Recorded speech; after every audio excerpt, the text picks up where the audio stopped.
CBS 뉴스는 CBS 홈페이지 cbs.co.kr이나 노코뉴스 홈페이지 노코뉴스.co.kr, 스마트폰 애플리케이션과 팟캐스트를 통해 다시 보고 들으실 수 있습니다. 이어서 부산에서 전해드립니다. CBS가 처음으로 가덕 신공항에서 발을 뺀 현대건설에 앞으로 공공공사 입찰을 제한해야 한다는 지역사회의 목소리를 전해드린 바 있는데요.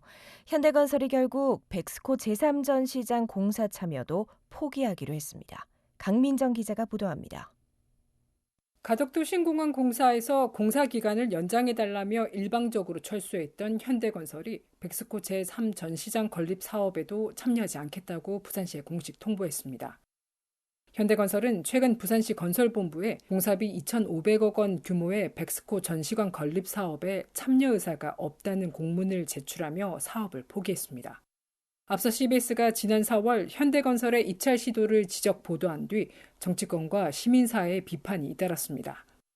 특히 국민의힘 김도읍 의원은 국회 상임위에서 국책 사업을 저버린 기업이 또다시 지역 대형 공공사업을 노린 것은 뻔뻔한 처사라며 강하게 문제를 제기했습니다. 부산시의회도 지난 임시회 본회의에서 현대건설 제재 촉구 결의안을 채택하며 압박 수위를 높였습니다. 김재윤 시의원입니다. 현대건설에 대해서 신의를 저버린 부분에 대해서 강력하게 요청을 하고 국토부에도 요청하고 이런 여러 가지 일련의 시민운동과 같은 운동을 펼쳤기 때문에 언론도 또 앞장서 주시고 했기 때문에 현대건설이 백스코 3전시장에 포기를 한 것은 아주 고무적인 일이고, 지역사회 여론에 문매를 맞은 현대건설은 결국 공식적으로 백스코 사업에서 손을 떼게 됐습니다. 정영렬 부산대한건설협회 회장입니다. 어느 정도 지역 정서라든지 여러 가지 책임감을 갖고 움직이는 기업가의 모습이 필요하다라는 생각입니다.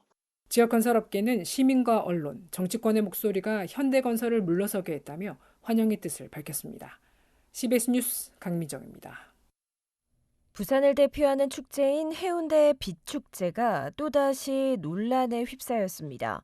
지난해 운영 과정에서 잇따른 차질을 빚었던 업체가 올해도 또다시 우선협상 대상자로 선정되면서 해운대구의 사업 관리에 의구심이 제기됩니다. 김혜민 기자가 보도합니다. 부산 해운대구는 올해 11월 말 열리는 제12회 해운대 빛축제를 대행할 사업자를 선정했습니다.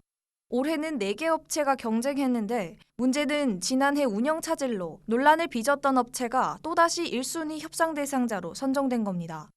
지난해 빛축제는 부산시 지원으로 당초 8억 원에서 17억 원 규모로 예산이 대폭 확대되면서 기대를 모았지만 점등일이 미뤄지고 이후에도 보안공사가 계속되며 차질을 빚었습니다.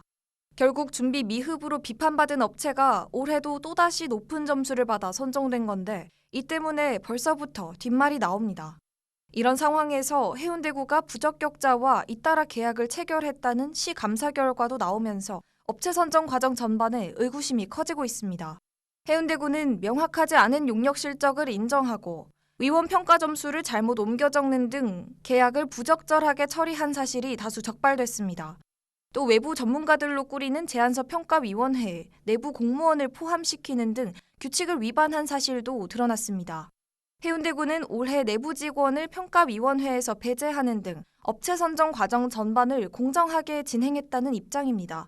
이 같은 해명에도 해운대구가 운영 부실에 대한 사후 제재 등 노력을 기울였어야 한다는 비판이 나옵니다. 양미숙 부산참여연대 사무처장입니다. 남들하는 공공재를 이용하는 거지 않습니까? 뭐가 잘못된지를 한번 돌이켜봐야 되는 게 아닌가. 작년에 문제가 된 업체는 당연히 페널티를 줘서 일단 출발선이 좀 다르게 해야 될 것 같고요. 역량 있는 업체를 선정하기 위한 해운대구의 적극적인 노력이 필요하다는 목소리는 더욱 커질 전망입니다. CBS 뉴스 김혜민입니다. 미국이 부울경 주요 수출 품목인 철강과 알루미늄 파생 상품까지 추가로 관세 대상에 포함하면서 불확실성이 커지고 있습니다.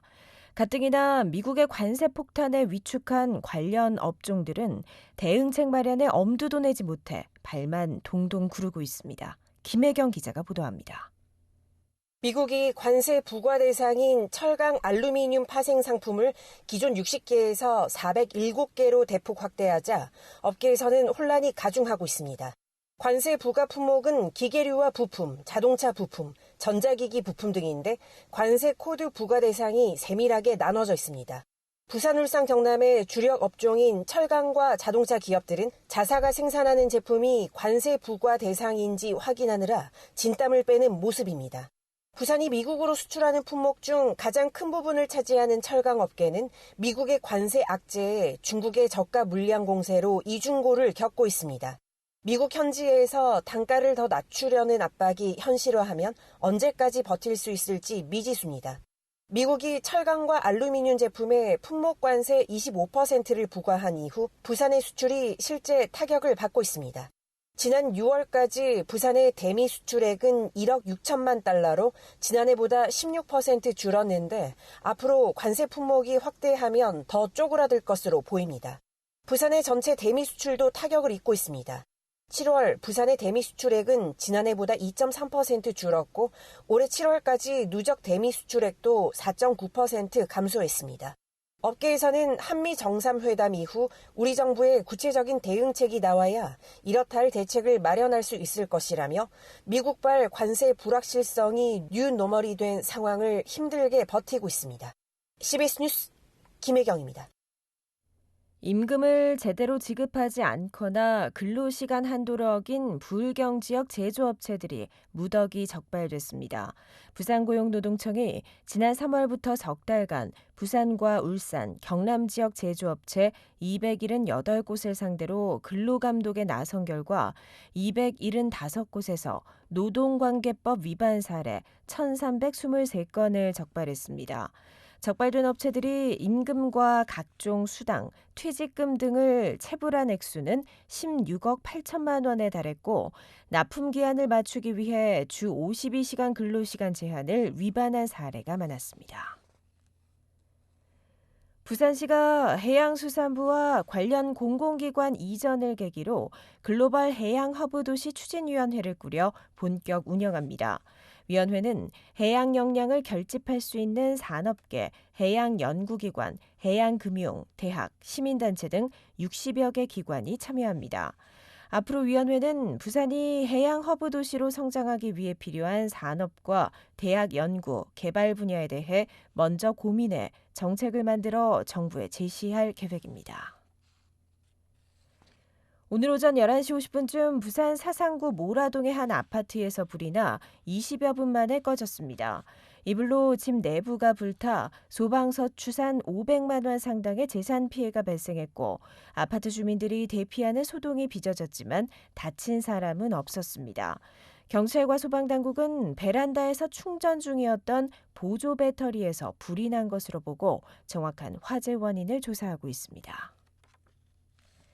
B&K 부산은행이 해양수산부 부산 이전 효과를 극대화하고 해양 관련 기업의 금융 지원을 강화하기 위해 1조 원 규모의 펀드를 조성해 지원에 나섭니다.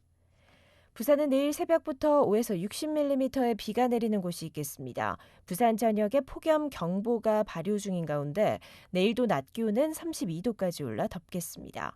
기상청은 비가 내리는 지역에서는 돌풍과 천둥, 번개를 동반한 강한 소나기가 내리겠다며 안전사고에 유의할 것을 당부했습니다.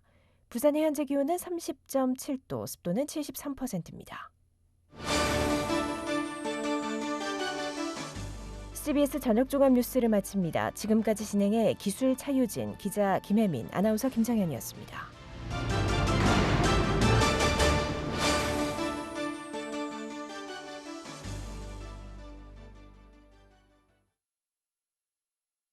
CBS